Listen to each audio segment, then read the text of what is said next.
Hello and welcome to the LLG vlog. I'm Helen Bennett, LLG's Executive Director of Policy and Governance, and I'm joined today by Dennis Hall, LLG's Bulletin Editor. Hello, Dennis. How are you? Hi, I'm fine, Helen. Good to see you once again.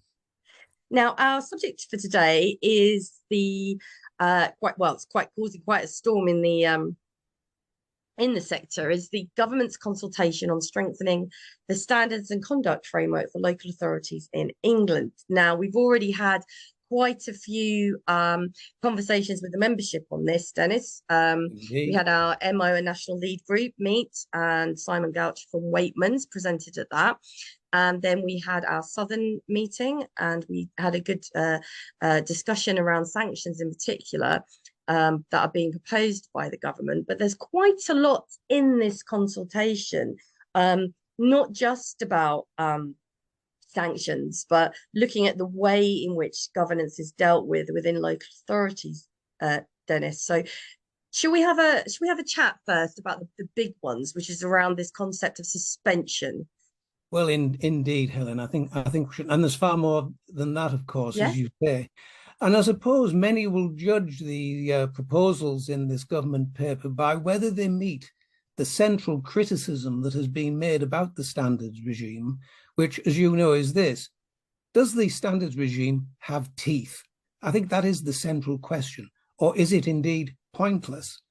Well, what we have in this report, in this paper, is quite a significant range of proposals, ranging from disqualification, suspension, withdrawal of allowances in some cases, removal of access during a suspension period, and also a new appeals procedure is being proposed. So let's look at some of these in a bit more detail. The government document details proposals for members to be disqualified for 5 years if they've been suspended more than once within a 5-year period. And the government justification for this move is that this could curb the risk of repeat offending and continued misconduct once councillors return from a suspension. And in the event of a suspension, the consultation proposed introducing a right of appeal. And we'll need to discuss this straight away, I think, because of the resource implications for this. This is a right of appeal for any member subject to a decision to suspend them. And the paper adds that members should only be able to appeal any given decision to suspend them once. It goes on to say a right of appeal would allow members to challenge decisions that they believe are unjust and disproportionate, and provides a safeguard to ensure that the sanction of suspension is applied fairly and consistently. Now, I've honed in on this straight away, Helen, because the question is, well, who should deal with appeals? Now, the paper leaves this entirely open. In the first instance, it says either the government would create a national body specifically to deal with this, or to vest the appeals function in an existing appropriate national body. Well, who might that be? That question is left open. Yeah, well, that's right. And that's been the subject of quite a bit of debate. Oh, indeed. I think the suspensions are welcome.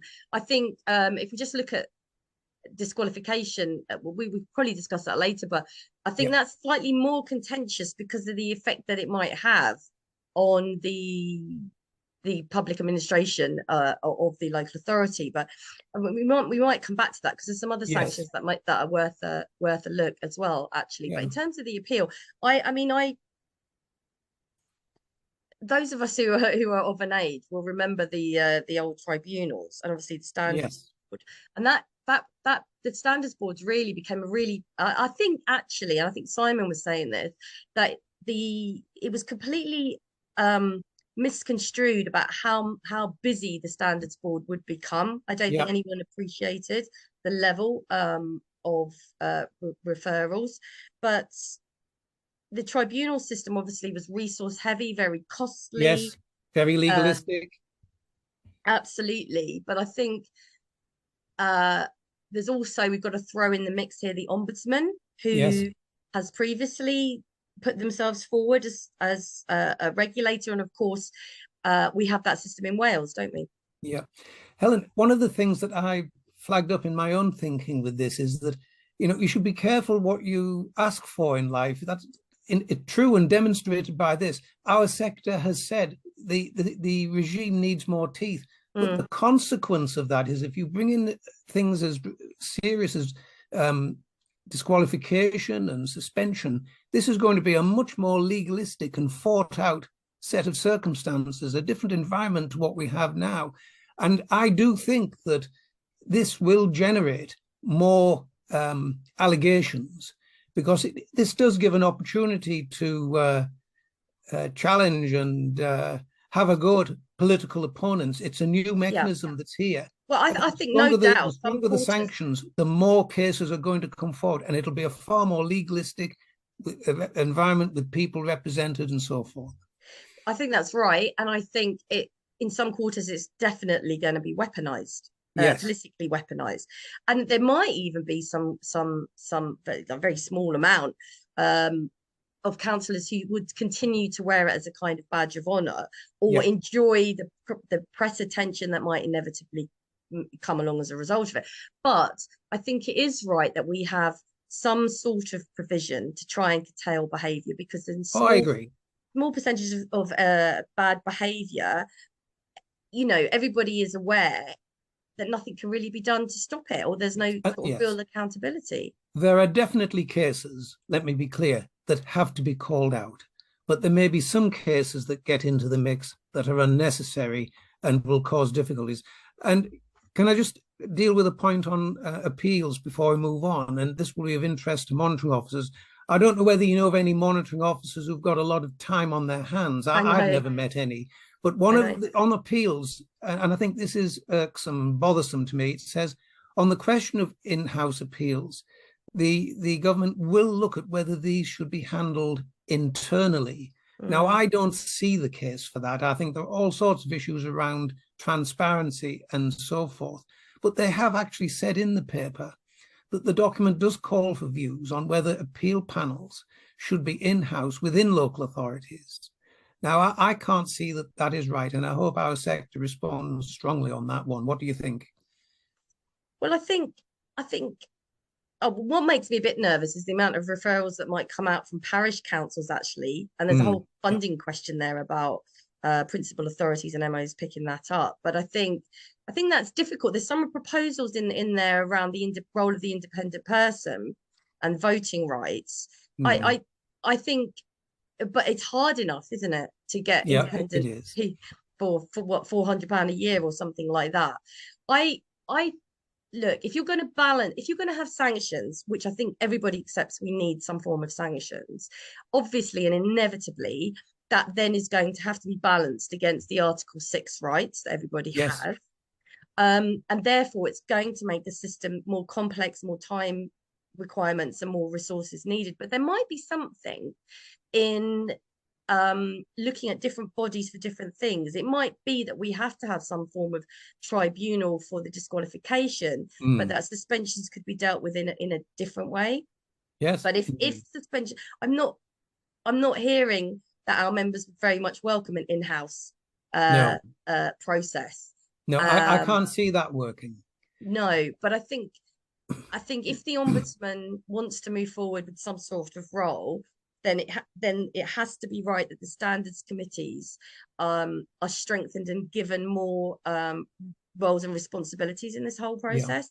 I hope the government will make some announcements coterminous with this about all of these things that are being proposed. As I say, I think local authorities, the monitoring officers, will be concerned about some of the things that are raised in this set of proposals. They're just proposals at this point. Local authorities will need new resources to deal with this. Local authority monitoring officers are dealing with a very complex remit, far more complex than when I was a monitoring officer. It's an evolving feast at the moment. Yes. This emphasis we've just been discussing in the grapevine about professional ethics and the new rules that will come in inevitably. Then there's AI governance, there's IT governance concerns. On top of all of that, there's routine governance matters to do with arising from outside bodies that has been discussed many times at our training courses, and the routine run-of-the-mill constitutional issues that have to be dealt with, new committees being set up, new arrangements and so forth for planning and so forth. It's in all of that mix that this is now coming in, and I'm concerned for local authorities and particularly their governance teams as to whether they will have the capacity to deal with the introduction of a brand new, what is to me a brand new system Yes. that could generate a lot of additional allegations? I mean, the role is the role of the MO now is morphing into it's like a standalone position with the amount of time that's required to undertake it and comply with all the governance. And of course, you know, MOs are not just about the conduct of councillors. They've got a lot more to their role, and it's often misunderstood, I think. But you know, unfortunately, we have got to a point where I think the sector does need formalised and meaningful ways in which to curtail poor behaviour. And I think if we're going to move towards proper sanctions, then the proposals within the report to mandate a code of conduct has to be right. I think that has to be the way forward. At the moment, we have the LGA's model code, but obviously, no, you don't have to adopt that, and you can put your own bits and pieces in it. I would like the opportunity, if the code's going to be mandated, actually to look again at the way in which interests, disclosable pecuniary interests, are dealt with within that code, actually, because I think that causes a lot of problems at the moment. I think as well, back to monitoring officers in particular and governance teams, if these proposals do come forward in legislation, I'm sure one of the first things monitoring officers will be doing is looking at their assessment criteria for allegations of breaches of the code, possibly to tighten them up to discourage petty or otherwise unmerited accusations. Councils do still have some discretion on what level of claims they take forward for informal investigation. And that might be if you like, a light at the end of the tunnel in terms of how to address some of the outcomes that might arise from the implication of these proposals. I think that will be important, looking at those assessment criteria that all councils have. I think some sort of guidance as to what constitutes a breach of the code would be very useful. And it might be something that LLG considers it might look at in terms of it, as members might be aware that we're establishing a professional body for monitoring officers, and I think that will be really important moving forward in order to support the sector, and hopefully we might even be able to deliver that by the end of this year, if not very early next year. But I think I think lots of people have got lots of things to say around this, and I think there's a lot of work to be done to get to a system which will be workable for local authorities in England. But the pace of change that the government seems to be moving at, that's the bit that concerns me a little bit, about making sure we get this right, Dennis. And there's a lot in this paper on sanctions and the justification for what the government is putting forward in their proposals. They want our views on whether there should be a maximum level of suspension. And they've also raised this possibility, and I see some sense in this, that sanctions could include withholding allowances and introducing premises and facilities bans for members. And the justification that the government give for this is that they say holding councillors financially accountable during suspensions also reflects a commitment to ethical governance, the highest standards of public service, and value for money for local residents, it added in justifying some of these moves. And controversially, they're considering granting local authorities the power in legislation to ban suspended councillors from local authority premises and from using equipment and facilities. Well, that would include laptops, of course, and the various online facilities that are available. Those are all interesting things. And contentiously as well, the possibility of introducing interim suspensions during the course of an investigation. I think that will be hotly discussed by our governance members. Yeah, I think interim suspensions are, it almost seems to be following the employment law provisions in relation to interim suspensions. And I think that is a particularly controversial provision. What do you think? Can I ask, what do you think of the idea now that's being brought in of standardizing codes of conduct? This is another aspect of the report. I think from what I've seen of local authorities codes of conduct, they very much read the same. But what do you think about this? Do you think this adds anything to the mix? Well, I think, as I said earlier, if if there's going to be suspensions and disqualifications applied and sanctions, then I think, in my opinion, it is right that there is a standardized code of conduct to ensure. I mean, just simply because there is the ability for individual authorities, potentially with a majority, to frame their code of conduct in a certain way that makes it particularly difficult to engage these sanctions. So I think it has to be right that there is a mandated code moving forward. But the premises ban is an interesting one, Dennis, because a lot of local authorities have taken the view that actually they can do it now. Not necessarily under the provisions relating to member conduct, but those that lie elsewhere. But I mean, to firm that up is a good thing, to give an absolute power. But one of the interesting points about all these different sanctions is, of course, it's not you wouldn't just have the ability to apply one of them at any one time. No. So that again is inevitably going to add additional layer of complexity to any outcome findings.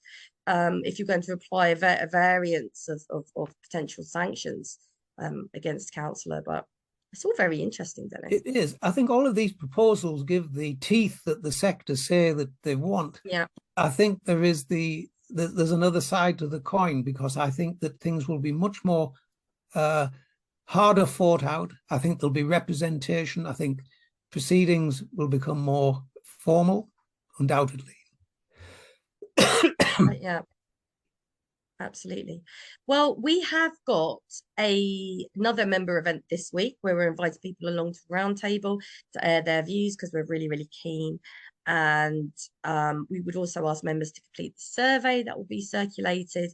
We just want to get a wide representation of views so that we can better represent our sector and our membership. And of course, it is our members who are the MOs. So, yes, you know, we're a real key pivotal place to assist the government in shaping this. And now's the time. We don't want to be complaining about things afterwards or lobbying for change afterwards.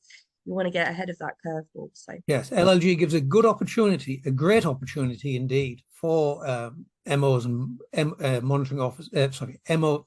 I'll start again. LLG gives a great opportunity for monitoring officers to state their views on all of these important matters. Yeah, absolutely. Thanks, Dennis. Thanks for joining me today. No problem. Great chat. Nice to talk to you once again.